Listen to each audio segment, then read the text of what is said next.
એક ભિખારી એક ખેડૂતના ઘરે ભીખ માંગવા ગયો. ખેડૂતની પત્ની ઘરે હતી.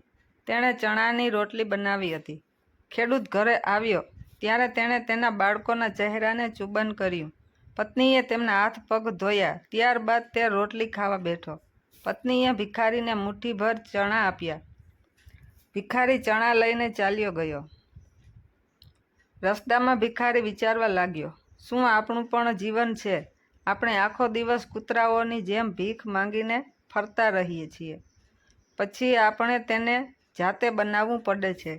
આ ખેડૂતને જુઓ, તેનું ઘર કેટલું સુંદર છે. તેના ઘરે પત્ની અને બાળકો છે. તે જાતે અનાજ ઉગાડે છે. તે તેના બાળકો સાથે પ્રેમથી ખાય છે. આ ખેડૂત ખરેખર ખુશ છે.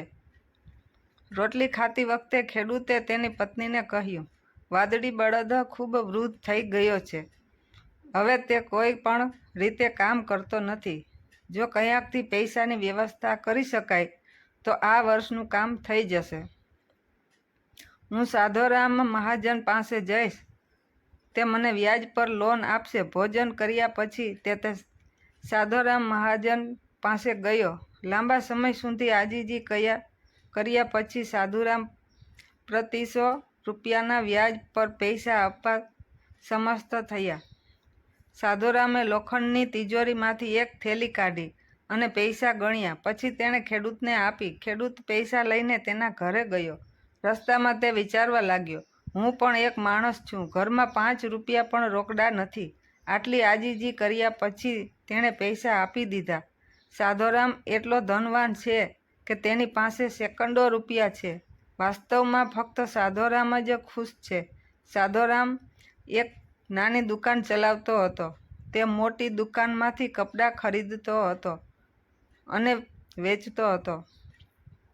બીજા દિવસે સાધોરામ કપડાં ખરીદવા ગયો. તેણે શેઠ પૃથ્વીચંદની દુકાનમાંથી કપડાં ખરીદ્યા.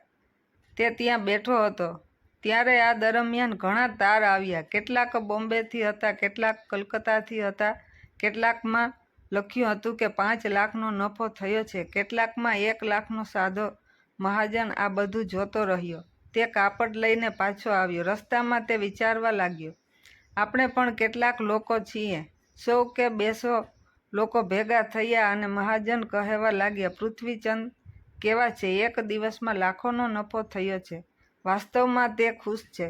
બીજી બાજુ પૃથ્વીચંદ બેઠા હતા ત્યારે અચાનક એક તાર આવ્યો કે 5 લાખનું નુકસાન થયું છે. તે ખૂબ જ ચિંતિત હતો.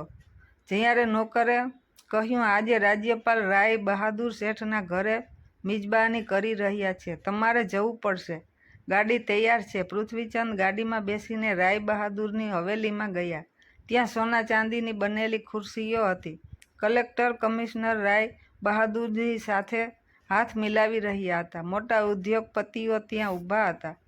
પૃથ્વીચંદ વિશે કોણ પૂછશે? તે પણ ગયો અને ખુરશી પર બેઠો. રાજ્યપાલ આવ્યા. રાય બહાદુર સાથે હાથ મિલાવ્યો, તેમની સાથે ચા પીધી અને ચાલ્યા ગયા. પૃથ્વીચંદ પોતાની ગાડીમાં પાછા ફરી રહ્યા હતા. રસ્તામાં તેમણે વિચાર્યું, અમે પણ ઉદ્યોગપતિ છીએ. અમને 5 લાખના નુકસાનનો ડર લાગ્યો. રાય બહાદુરની કેવી શૈલી છે? રાજ્યપાલ તેમની સાથે હાથ મિલાવતા હતા. હકીકતમાં ફક્ત તે જ ખુશ છે. હવે રાજ્યપાલના ગયા પછી રાય બહાદુરને માથાનો દુખાવો થયો. મોટા ડોક્ટરો આવ્યા અને તેઓ એક રૂમમાં પડ્યા હતા. નુકસાનના ઘણા તાર ભેગા થઈ ગયા હતા. તેઓ પણ ચિંતિત હતા. તેમને વ્યવસાયની વાત પણ યાદ આવી. તે ચિંતિત હતો. પછી તેણે બારીમાંથી નીચે જોયું. એક ભિખારી હાથમાં લાકડી લઈને ખુશીથી જઈ રહ્યો હતો. રાય બહાદુરે તેની તરફ જોયું અને કહ્યું, વાસ્તવમાં તે એકમાત્ર ખુશ વ્યક્તિ છે. તેને નફા કે નુકસાનની ચિંતા નથી. તેને ભગવાન માટે પાર્ટી પણ કરવાની જરૂર નથી. તે એકમાત્ર ખુશ વ્યક્તિ છે. આ વાર્તા આપણને કહે છે કે આપણે એકબીજાને ખુશ માનીએ છીએ, પરંતુ ખરેખર કોણ ખુશ છે તે ફક્ત તે જ જાણે છે. જેની પાસે આંતરિક શાંતિ છે.